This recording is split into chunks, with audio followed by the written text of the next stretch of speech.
for tonight's program. So just hold on just a few moments.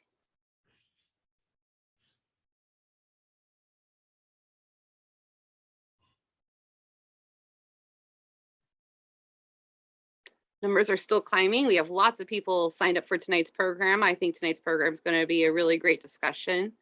And just keep waiting, allow people to join us so they don't miss any of tonight's conversation.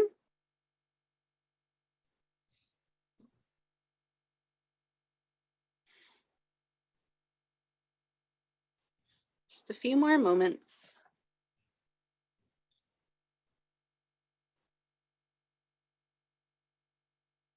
Okay, some of the last people are filing in for tonight's program. I'll go ahead and get started with some opening remarks.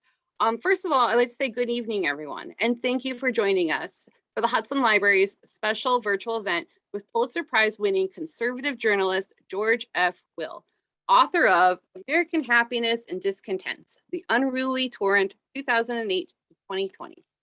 Please note that this is just one of our many programs scheduled this fall. For a full list of all of our programming, as well as links to register, please visit our website, hudsonlibrary.org. We will also have a link available in the chat for you to be able to purchase a copy of Mr. Will's book. So we'll make sure we add that for you. In this book, Will offers his perspective on American socialists, anti-capitalist conservatives, drug policy, the criminal justice system, the First Amendment, parenting, meritocracy and education, China, fascism, authoritarian, Frank Sinatra, and honestly, so much more. Mr. Will writes a twice weekly syndicated column on politics and domestic and foreign affairs for the Washington Post.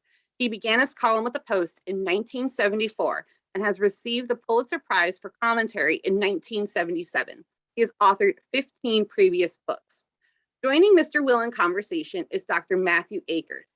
Dr. Akers holds a dual role at the University of Akron, serving as special assistant to the president for government relations and associate director of the Ray C. Bliss Institute of Applied Politics. Now, please join me in offering a warm welcome to both of our speakers this evening. I'd like to thank you both for your time, and you have the floor. Thank you, Kelsey. So, Mr. Will, thank you so much for being with us this evening. It's truly an honor to talk with you, especially after having enjoyed reading your columns and works over the years. Now, in American Happiness and Discontents, the collection of your columns from 2008 to 2020 that we're going to be discussing tonight, you write about a variety of topics, and Kelsey just named a number of those. I'll add a few to those. You talk about the Beach Boys, you talk about Bob Dylan, you talk about college sports, you talk about higher education at length, which of course, since I work at a university, I would notice. You talk about the morality of enjoying football. You talk about baseball, a whole host of topics. And I think all of this that we just mentioned is within the first 100 pages of the book. So it's quite impressive, the range of topics that you cover. I'd like to begin by asking you why you chose the years 2008 through 2020 and the subtitle, The Unruly Torrent, for this collection of your columns. Well, this period is bracketed by the inauguration of Barack Obama and the defeat of Donald Trump, and a period in which America became dyspeptic and angry in a way that it hasn't been prior in my lifetime, and certainly not in my 50 years in Washington. Future historians will not, I think, call this the era of good feelings 2.0. This is the era of bad feelings, and it's not clear quite why that is so. But we went from a singularly elegant president in Barack Obama, leave aside whether or not you agree with his policies, to a singularly vulgar president in Donald Trump. And the contrasting styles represent a kind of the bookend to an era in which American politics became angry and coarse, and people began to define happiness as the unhappiness of the members of the other tribe. That we were defined principally by what we were against rather than what we were for. So it's not a dispirit, it's not an inspiring period, but there's a lot of fun to be had by. There's never a dull moment in a continental nation like ours, and when you mentioned that there's a column there about football, I think, oh my God, I'm in football mad Ohio. And what are they going to say when I say that football is a dreadful mistake, which I happen to believe. I've often said it combines two of the worst features of American life. It's violence punctuated by committee meetings called huddles. And I actually do think that watching football, now that we know beyond the shadow of a scientific doubt, the cost of football and traumatic brain injury is morally problematic. But leave that aside, Ohio. Forgive me for saying that. You'll probably be happy to know that going on at the University of Akron tonight is a soccer game, not a football game. So I'm going to tell you, 5 years from now, they're going to be talking about the cumulative effect of heading soccer balls, and that's next, I'm afraid. They actually have a prohibition against heading the ball in my children's soccer league right now. As well they should. Yes, good.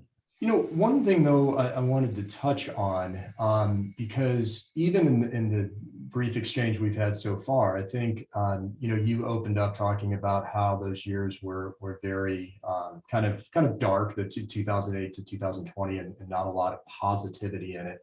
But I would argue that your book and your writing is very humorous. I laughed out loud a number of times reading the book. And you also, perhaps I should have started out with this question, but the title of the book is American Happiness, right? And Discontents, but it starts out with American Happiness. So I'm curious, I believe that you may have described yourself in some other works as maybe a little bit of a pessimist, or, you know, not the biggest optimist, but you do begin the book, the title, with American Happiness. So could you talk a little bit about that? Yeah, it's been said, and I think rightly so, that America is the only nation founded on a good idea. And the idea is the pursuit of happiness as each individual defines happiness. We don't say the government will tell us what happiness we ought to desire. It's part of American exceptionalism. We have a constitution that doesn't say what the government must do for us, but what the government may not do to us.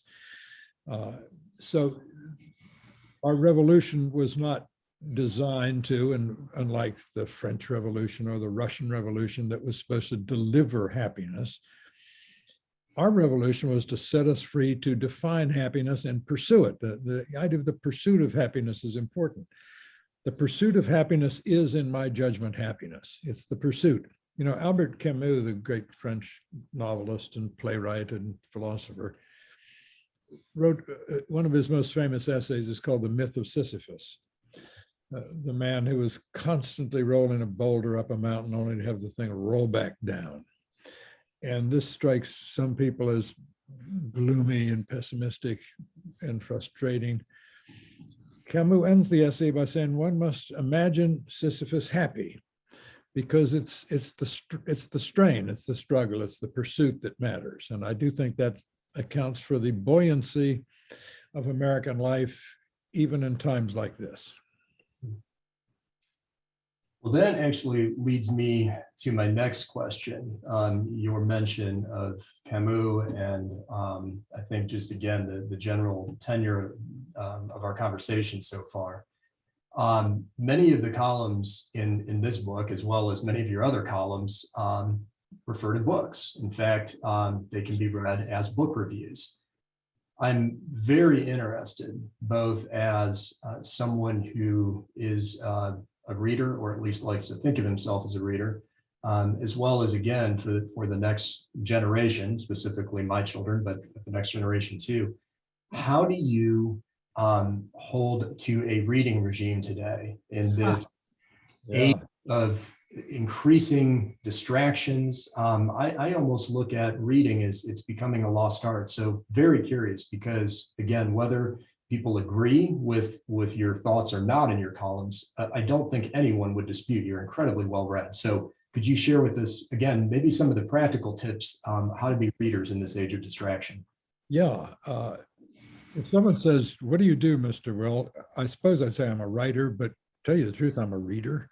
Writing is the 5% at the end of the 95% of my life that is reading. I get out of bed every morning at 5:20. At 5:21, I'm listening to a book, an Audible book on my phone. I've got probably 40 books on my phone right now. I shave, I dress for my long exercise walk every morning, come back and have breakfast, commute to work. By the time I get to work, I've spent 2 hours listening to books. I go through 70, 80, 90 books a year and otherwise wasted time. I'm addicted to words and addicted to books. Books are the matter.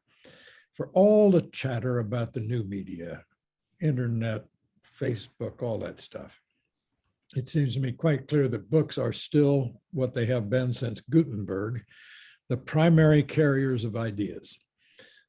Twitter has its uses, I'm told. I've never tweeted.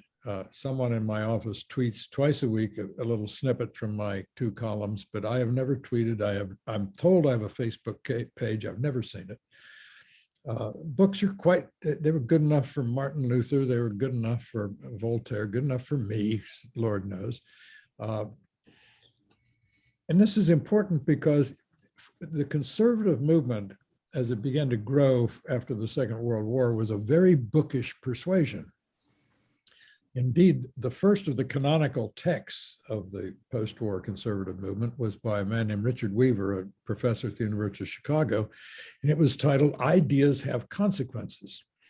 I happen to believe, now having lived 80 years, that only ideas have large and lasting consequences. After that came Bill Buckley's God and Men at Yale, and up from Liberalism, and Russell Kirk's The Conservative Mind, and Witness by Whittaker Chambers. And until it reached the point that the man who became my very best friend in Washington, Pat Moynihan, the senator from New York, good liberal Democrat, he said, something momentous has happened. He said this in the late 70s. The Republican Party has become the party of ideas.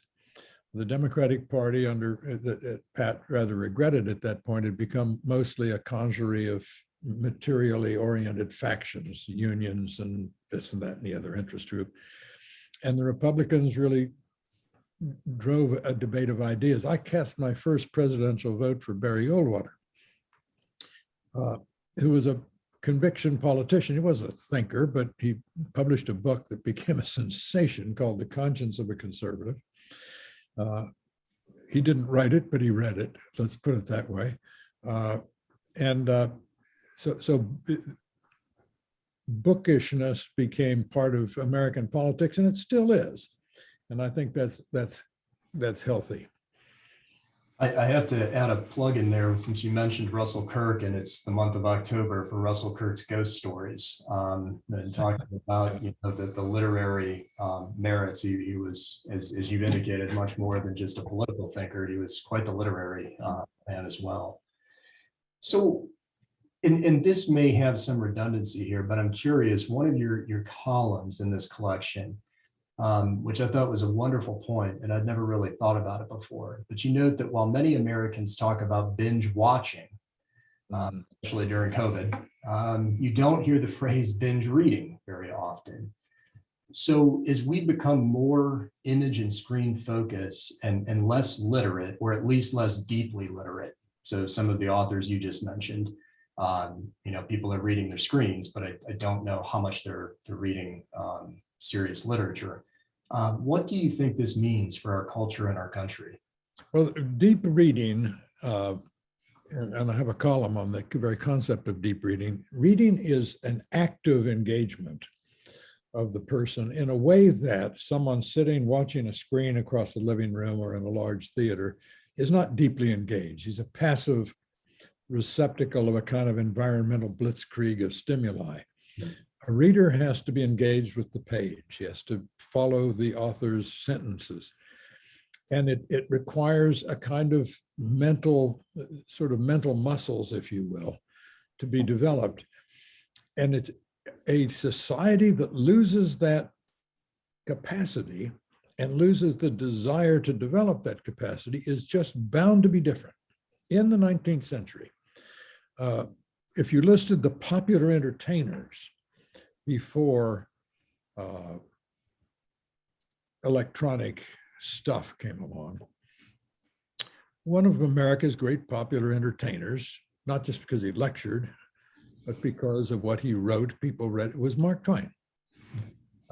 In Britain, popular entertainment was, for a great many people, Dickens. People would read Dickens to one another, and they would talk about the characters. Let me tell you a little story. Teddy Roosevelt, after he left the presidency in 2008 and was thinking of running again in 2012, which he eventually did. And he was in Boston visiting a friend, and some journalists were outside, and they said, "Are you going to run again, Mr. Roosevelt?" And he said, "Barkis is willing." Now, Barkis is a character in a Dickens novel who was always saying that Barkis is willing to court this particular woman. Teddy Roosevelt could assume at that point that the journalists and the public in general were familiar with this popular culture. What Netflix is today, Dickens was.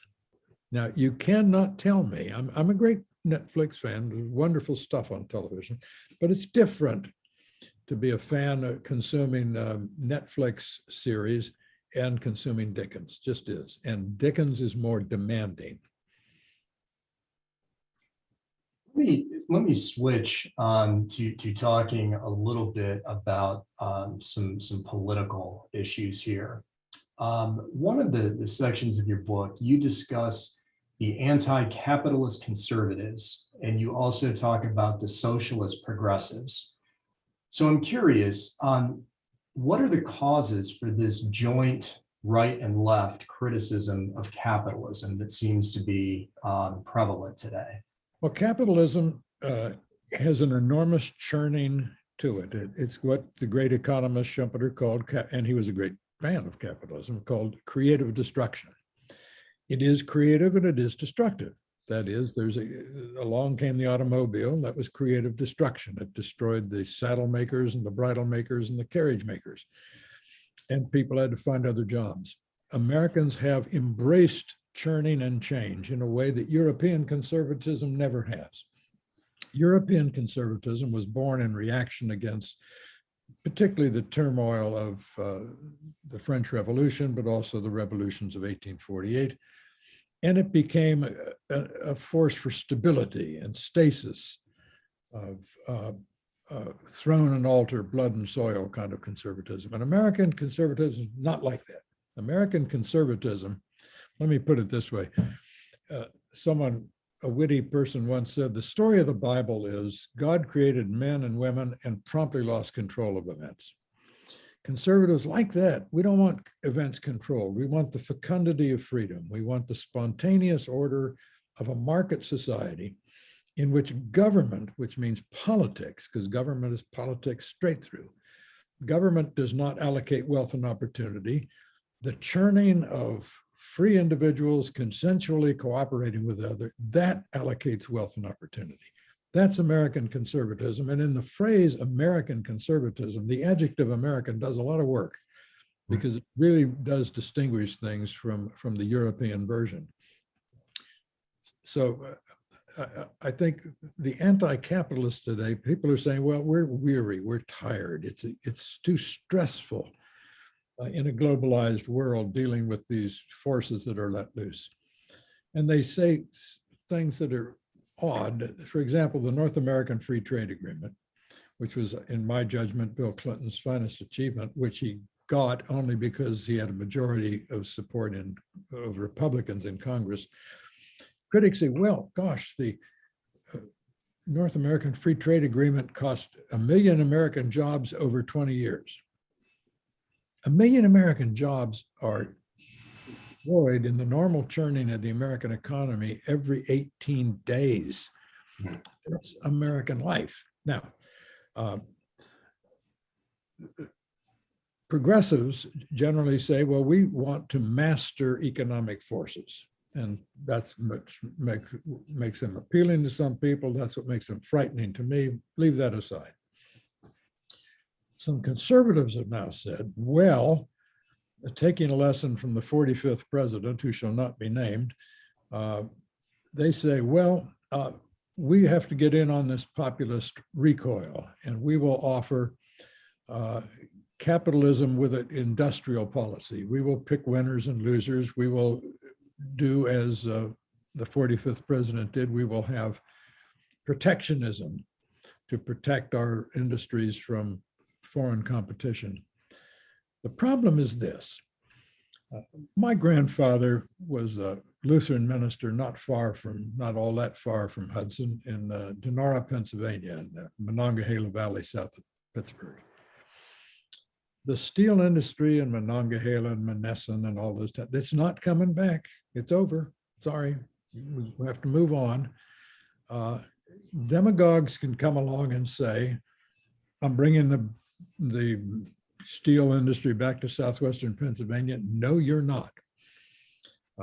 We have to move on. We have to accept the necessity of change. Now, there's a role for government in cushioning the impact of creative destruction, of facilitating readjustments on the part of people. But in Steinbeck's great novel of the Depression, The Grapes of Wrath, when Oklahoma was hit by the double whammy of the Dust Bowl and the Depression, the Joad family, which is the center of the novel, did not sit there and absorb the blows. They got up and moved to Southern California.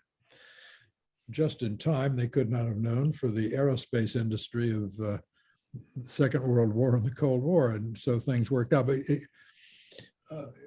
there's an attempt by both left and right to freeze what we know.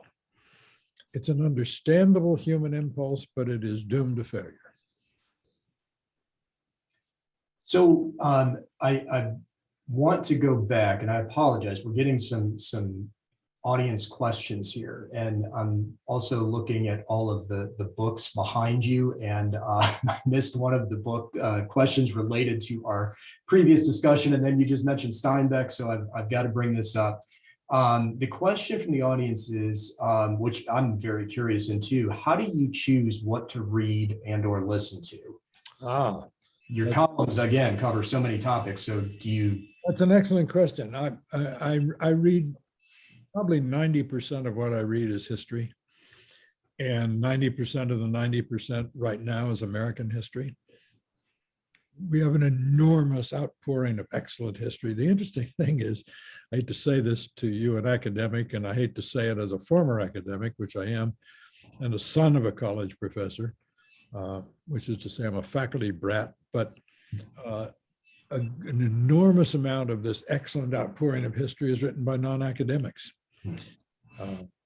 Ron Chernow gives us Grant and Hamilton and these other biographies, David McCullough and Daniel Okrent and lots of others. I read a lot of history. I'm listening. I'll give you an example of how serendipity. I'm writing a book now. This will be my 17th on some writers who defended in a dark time classic liberalism, that is, rights-bearing individuals, limited government, rule of law, all that. And I just got a book yesterday, came in from the Princeton University Press, one of my alma maters, called Liberalism in a Dark Time. And it's about two of the people I'm writing about, Camus and Raymond Aron, the French intellectual. So as fast as the books pour in, I put them on my phone, which, as I say, has 40 or so books on right now. And I start, and amazingly, Audible has this University Press book, which I did not expect it would. So while I was traveling, I was in New York this morning while I was I got in a cab at 7 to go to Penn Station to the Pat Moynihan train hall where they now have. And I was listening to this book. So Henry Kissinger, another academic, came to Washington, said, when you come to Washington, you start running down your intellectual capital because there's no time to replenish it. Well, I was replenishing it at 7 in the morning. That's how you do it. If I could ask you to go back and explain just a little bit more, why do you think it is that the popular historians are also the popular people, the ones that people are reading? It's because academia tends to be an insular culture, and academia has now not only the insularity of the ivory tower, so to speak, but academia is, and this is the last thing it should be, is susceptible to intellectual fads and hysterias. And the writing of history has become ideological. That's why we're fighting over history, as frankly we ought to. Now, Orwell said in 1984, "He who controls the past controls the future, and he who controls the present controls the past," which is why we're arguing about how we present the American past to our young people. And frankly, this is not news to anyone listening to our talk here tonight. Academia is saturated today with one ideology. The presence of conservatives on American campuses is vanishingly small now and getting smaller. And an enormous number of people on college campuses in both administration, which is now a larger employer than the faculty of universities, believe that indoctrination is more important than education, that teaching young people what to think is more important than teaching them how to think. I'm sorry to have to say this, but it just seems to me indisputably true. Hence the proliferation of speech codes, hence the cancellation of speakers on campus, I've been canceled, who might disturb the serenity of young people who, and we can talk about what kind of parenting produces this kind of children, who come to campus not in search of freedom of speech, but freedom from speech that might disturb them, who want safe spaces where they can cower while the administration of the university sends out biased response teams to stamp out microaggressions and all the rest.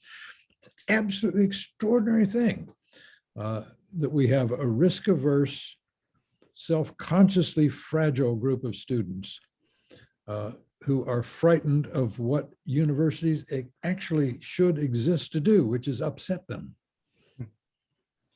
Let me follow up on that and ask a question. I mean, I think you, in a sense, alluded to this already, but obviously one of the issues of debate about how we present the past today is, focused around critical race theory, 1619 project, the 1776 project, a lot of debate about that. How should we deal with the positive and negative aspects of our country's past? You just tell the truth. Look, there is something odd about the fact that I went through good primary and secondary schools, went to 3 fine post-secondary school educations, got a PhD.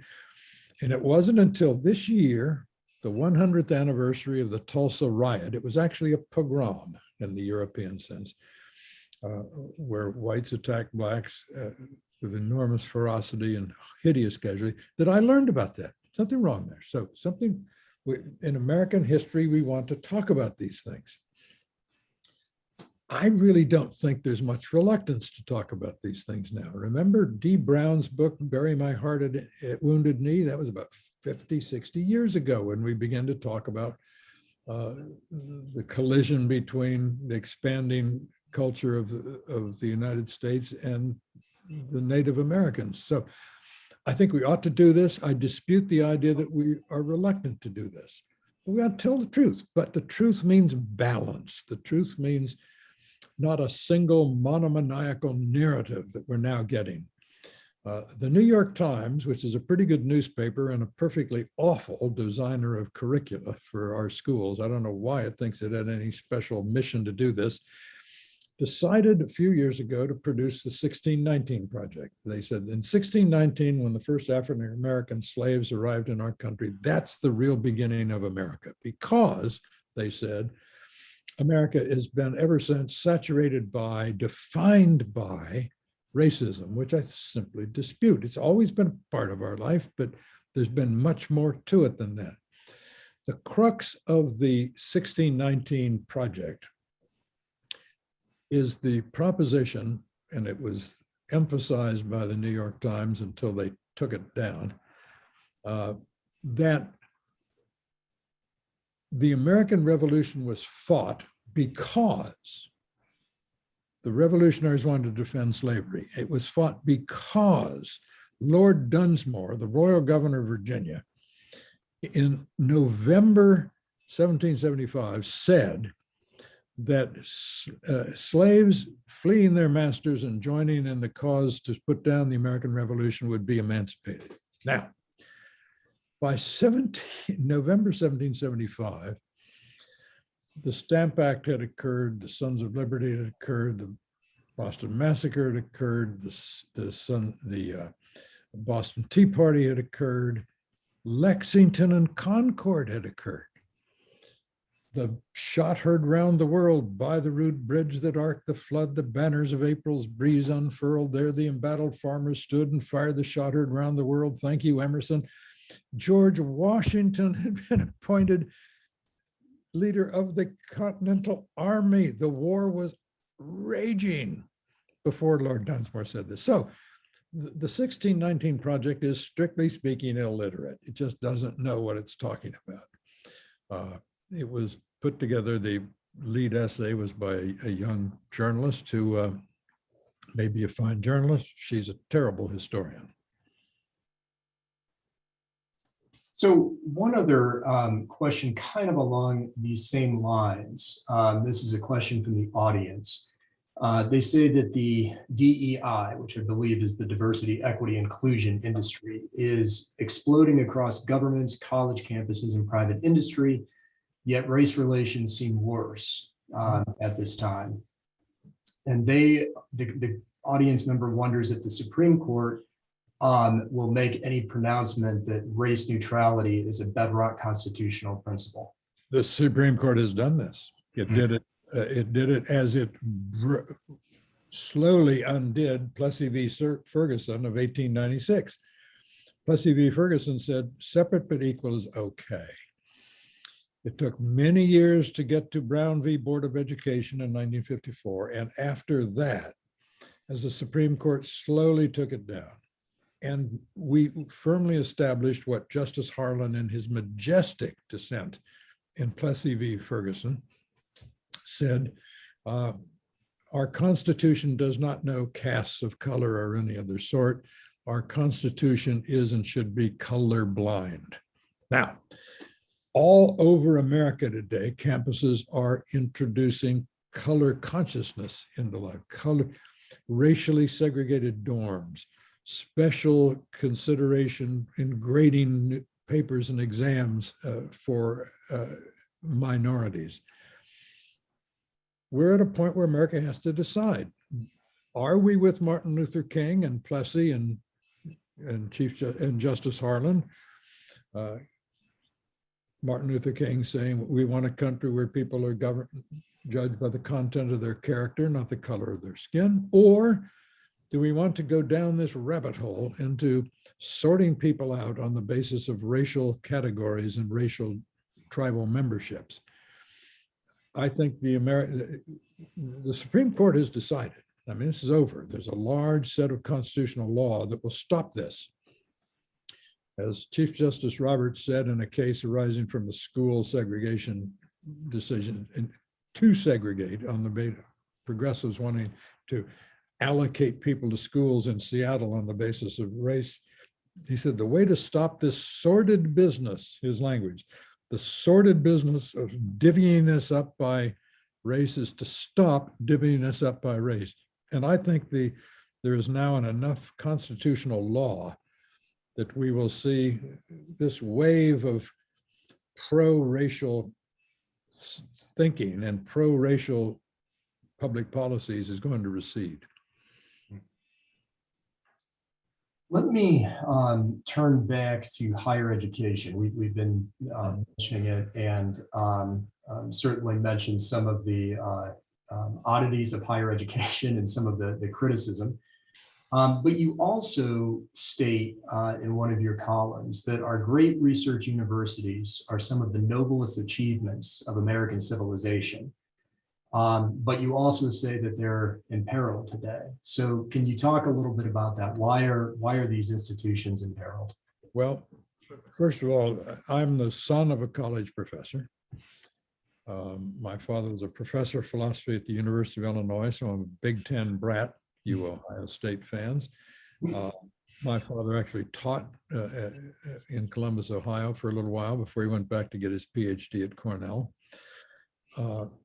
I went to Oxford, got it, then went to Princeton to get a PhD, intending to teach and briefly did before I was invited to come to Washington and work on the Senate staff and went into journalism. I do think that the great universities of the world and the top 10 in the world, I've got degrees from 2 of them. That's just the great joy of my life, Princeton and Oxford.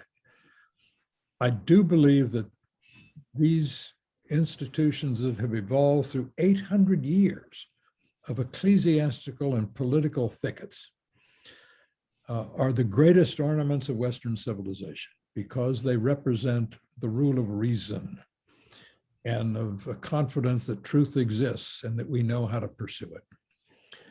And I am staggered, frankly, by how fast we can lose that.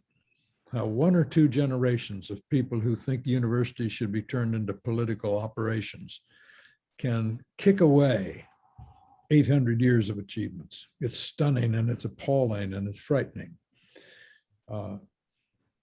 What happened was after the 1960s and the turmoil, a lot of radicals, frankly, went to earth on campuses, got tenure, and have been reproducing themselves ever since.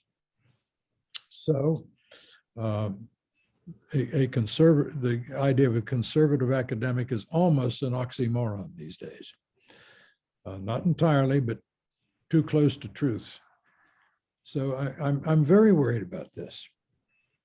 Well, I want to bring up, granted he's from the 19th century, but I want to bring up a conservative academic, John Henry Newman.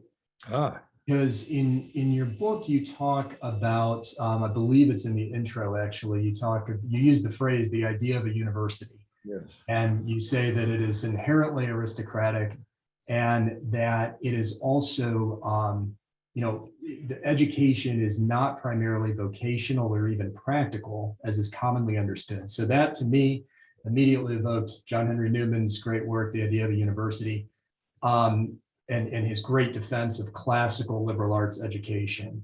But I'm wondering, how do we communicate that value today to a society that both the educated, many of those in higher education, as well as people who aren't, look at education primarily as a practical and vocational thing?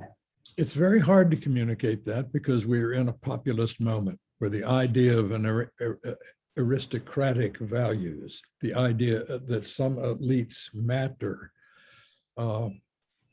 gets people's hackles up. Let me tell you a story for the people of Ohio. From about late 30s to the early 1950s, when he died of cancer, Senator Robert Taft of Ohio, son of President William Howard Taft, was considered Mr. Republican. He was a wonderful man. And someone once asked Senator Taft's wife, is your husband a good Ohio common man? She said, good God, no, he's not a common man. The people of Ohio don't want and don't deserve a common man. He was first in his class at Yale. He was first in his class at law school. The people of Ohio deserve better, and he's better. Now, today it'd be hard to talk like that. I happen to believe, and I think this is unassailably true, that the question for a society is not whether elites shall rule. Of course, elites are going to rule. Whoever rules is an elite. The question rather is what kind of elite shall rule? And the challenge of democracy is to get consent to worthy elites. I think you take a good common sense American in Xenia, Ohio, and say, would you like to be governed by a mediocrity? I think they'll say, no, we'd kind of like someone who's really special, who has expertise and who has thought about these things. does anyone in Zanesville, Ohio say, gosh, I long for mediocrity? Well, we have quite enough mediocrity to go around. I don't think the common American people think that way. So since The people who think that way are on our campuses, which is really weird. Well, since we're talking about elitism and aristocracy, I have to ask this question now. You have what I thought was a very interesting, but also very humorous essay called The Plague of Denim.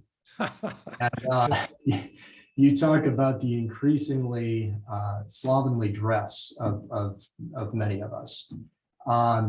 And, you know, I was reading that essay and thinking, I think the column was from 2009. And I thought in the 10 years since then, or 12 years now, and especially with the increase of COVID and the whole work from home movement, that has only dramatically increased. So just, you know, I would like your maybe explain a little bit about that column and why do you think we should strive to dress better? Of the almost 200 columns in that book, the one that caused the most turmoil and vitriol was my Jeremiah against denim. I just got tired. I travel a lot, and I'm sitting in airport concourses, and a 40-year-old father will walk by with his 10-year-old son. They're dressed exactly alike. Running shoes, blue jeans, t-shirts. And if mom's with them, she's wearing blue jeans. And I kept thinking, you know, there was a time in America when people had different stages of life. And they said, I'm putting away childish things. Thank you, Corinthians number 2.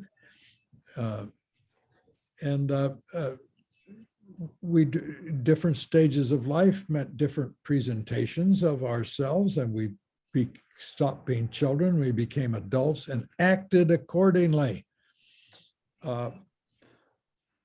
We weren't trying to be our friends of our children, we were our parents of our children.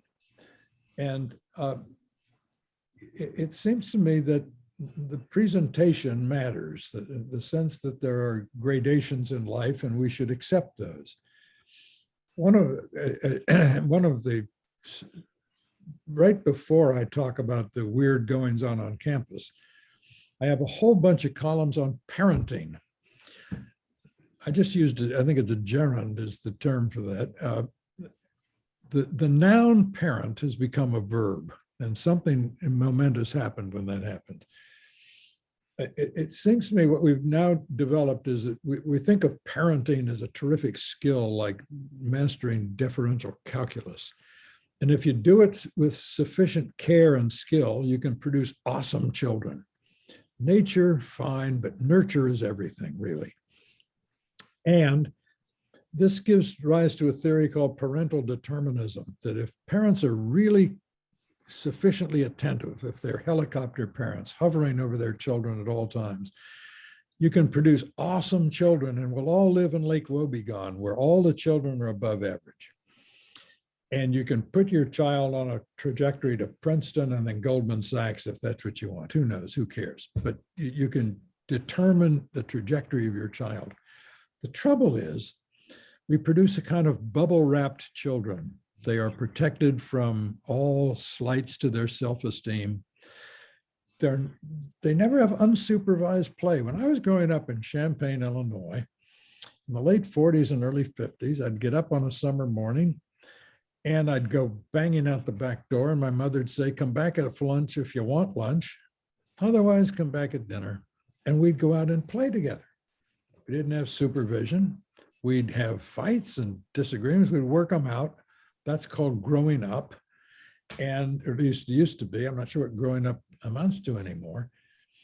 And we were sort of happily unsupervised. Now we're raising the kind of children who, as I said a moment ago, go to college wanting safe spaces. These are bubble-wrapped children who want protection from speech that might upset them. And I think these children don't come out of nowhere. They come out of today's parenting. And I think we ought to worry about that. I believe you used one of your columns, maybe even entitled free range parenting. Yes, free range parenting is what I grew up with. And it's now considered an eccentricity and in some places an illegality. Children walking down the block alone to get a quart of milk at the corner store, the police swoop in and say, "Why are you unsupervised? We have to swoop in on your parents and see if they're neglecting you." Well, I want to go back to some of our audience questions. We have a number of questions here around COVID-19, and I'm going to try to just summarize this into a broad question. A number of your columns in this collection, although again, it ends in 2020, but you do talk about certainly about COVID-19. Why do you think it's become such a political issue? And do you see any way out of the partisanship that this issue has invoked? Well, first of all, the pandemic is a serious and horrible thing, but it also goes against a kind of grain of American optimism. When I was very young, we had the polio epidemic. And suddenly the Salk vaccine came along, which was a magic bullet. And parents didn't have to worry about iron lungs and paralyzed children anymore. And we got the impression that life was going to be safe from now on, that we had mastered nature. Then in the early 80s came the AIDS epidemic. And the AIDS epidemic was horrible, and it particularly struck Americans because it upset the polio paradigm, which we had conquered these problems. Now comes a pandemic that is evenly distributed across this, well, not evenly, it's particularly the elderly. It's 80 years old, and that interests me. I think what happened is, first of all, you had this shock that we're really not in control of nature the way we thought we were. But also, you said, why is it political? Everything is political now. Where you choose to live, what you choose to read, where you get your journalism. Is it Fox or is it MSNBC?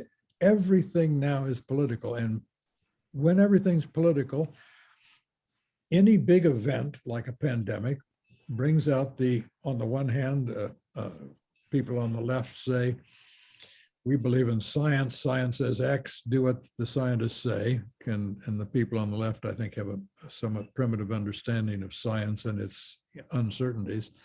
And the people on the right say, we don't like the government. If the government says X, we say Y. It's a reflex on both sides, and they're equally irrational.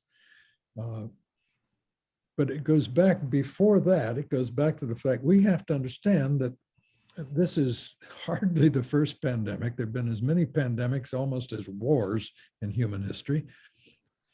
And it's not going to be our last pandemic. There will be others. The aim is not zero COVID-19. It's turning a pandemic into an endemic, COVID's going to be there, but we're going to deal with it. That's messy. That's unsatisfying. That's life. Get over it. But that sense of realism goes against the absolutism of today's political mentality. You deal with a couple of other issues that surround life and death in these columns. One of which, you do talk about kind of beginning of life issues, specifically about abortion, and even more specifically about abortion involving babies with Down syndrome. So I'm wondering, we are seeing a move, I think, to some more restrictive laws on abortion. Do you believe that is due to improved technology of showing the images of the womb? What is leading to these more laws? Because this obviously is a very contentious political situation as well. Yeah, look, there are intelligent people of goodwill on both sides of this argument. And I would just say this, I do have a Down syndrome son. And there is 90%, we now have prenatal testing, so you can learn in utero whether a preborn child has Down syndrome, and 90% of those detected are aborted. And I think that's unfortunate, because I think the world is improved by having people like my son John in it, who's quite a nice fella. I'm very fond of my son. Unquestionably, that the the strength of the pro-life movement owes something to General Electric and Siemens, that is, to the producers of these astonishingly good sonograms. It's very hard to say, well, that's just a lump of fetal material, when you see this picture of a preborn child with a beating heart and moving fingers and sucking his thumb. Looks awfully like a child, which is kind of convenient for the categories of the debate, inconvenient for some of the categories of our debate. There's an enormous case coming to the Supreme Court, Dobbs out of Mississippi, that directly challenges and asks the Supreme Court to overturn Roe v. Wade. I have no idea why the Supreme Court took this case. I have no idea where it's going with this case. I'm pretty sure the Chief Justice, who's deeply concerned about this, preserving the status and the power of the Supreme Court, which depends entirely, it has neither the sword nor the purse, as Alexander Hamilton said. It depends entirely on the public's respect for the court. I'm sure he does not want to, in June 2022, in the midst of an off-year election, have a huge turmoil about a Supreme Court decision. So, long story short, as a father of a Down syndrome child, I'm sensitive on this issue. Some people say, well, an enormous number of my readers say, well, Will's anti-abortion and pro-life, he must be a Catholic. As I've written elsewhere, I'm an amiable, low-voltage atheist. I have absolutely no religious faith, whatever. My position on abortion derives from high school biology, not medieval theology. There's a person there, and deal with it. And that's what we're arguing about. But this is an issue that's not going away in a hurry.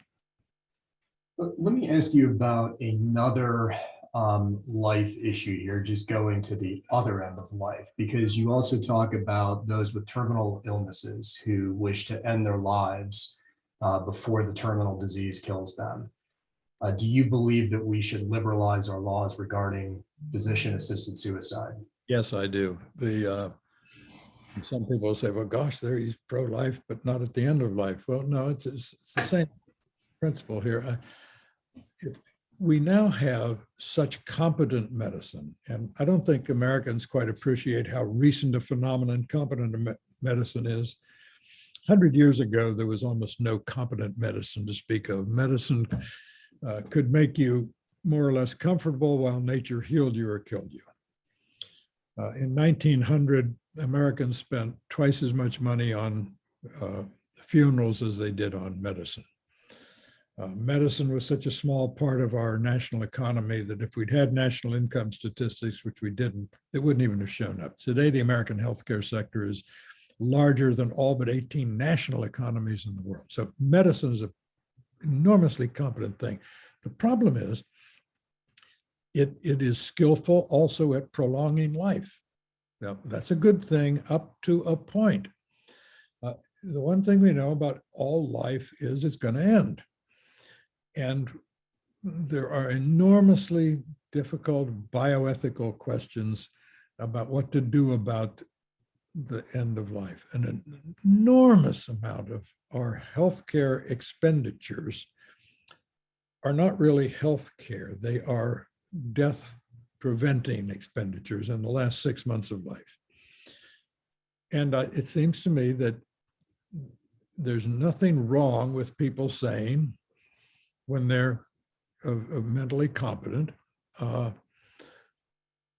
looking at the cost, emotional, financial, physical of winning another 3 months of life, and the fact that I've said I've had a good run and goodbye, to put it somewhat flippantly.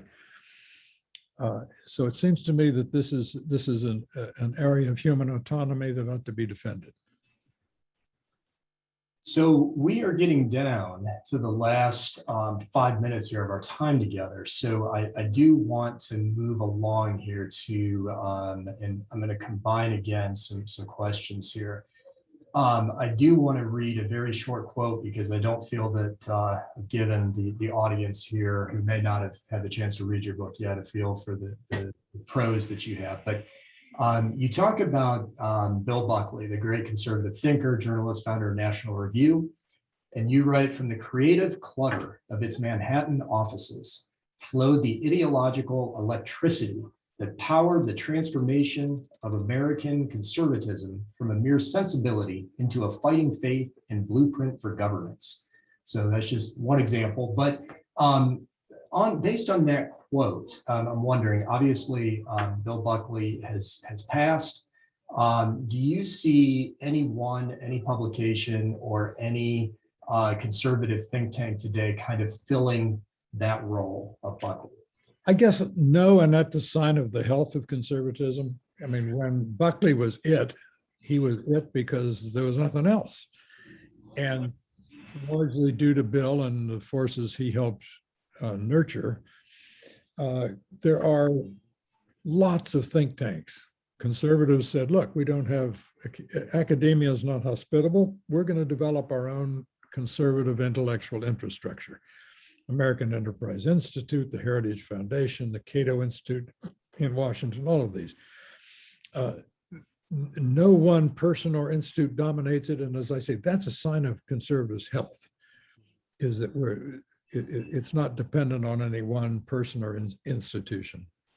Let me flip that question around and ask, whom do you read on the left? Who do you think is the kind of the intellectual forces that you look to? Because I know that you read widely on all sides of the political spectrum. I'm going to have trouble coming up with particular people, but I read the Washington Post and the New York Times, which are generally left of center. There's an enormous amount of good writing being done on both sides. And I read the aggregators, what they're called: Real Clear Politics, Real Clear Markets, Real Clear Policy, Real Clear Defense, Real Clear World, etc. I read the Volokh Conspiracy, which is run by Gene Volokh of the UCLA Law School. He's the curator of this somewhat libertarian law professor's website. Just a tremendous amount of good writing on all sides of the issue. This is a great time to be in this business. Well, before I turn this over to Kelsey, we have a whole string of questions here, and I'm not sure how best to summarize them, but I don't think I asked you enough questions about baseball, because that is, I think, the other main topic that you're known for. So one of the many questions here on baseball is, can you name some of your favorite players over the years? Sure. I grew up a Cub fan when we only had one real ball player, and that was Ernie Banks. So I was a great fan of his. I suppose the player I've liked most over the years was Rickey Henderson of the A's. He was such a character, and I think he holds the record for most runs scored. It's baseball's golden age in some. Any baseball fan says baseball's golden age was when he was 12. And so I go back to Frank Robinson down in Cincinnati, and I know you people are still mad about Rocky Colavito up in Cleveland, but that's the beauty of baseball, is that the rich sediment of numbers and of people that's produced by a century and a half now of baseball. Well, Dr. Will, this has just been an honor to be with you this evening. Thank you so much for being with us. I'm going to go ahead and turn this back over to Kelsey now. Well, I like to say also thank you so much, both Dr. Akers, for moderating this fantastic discussion, as well as your thoughtful insight and experience and knowledge, Mr. Will. I think this was a really great discussion. There's a lot to think about.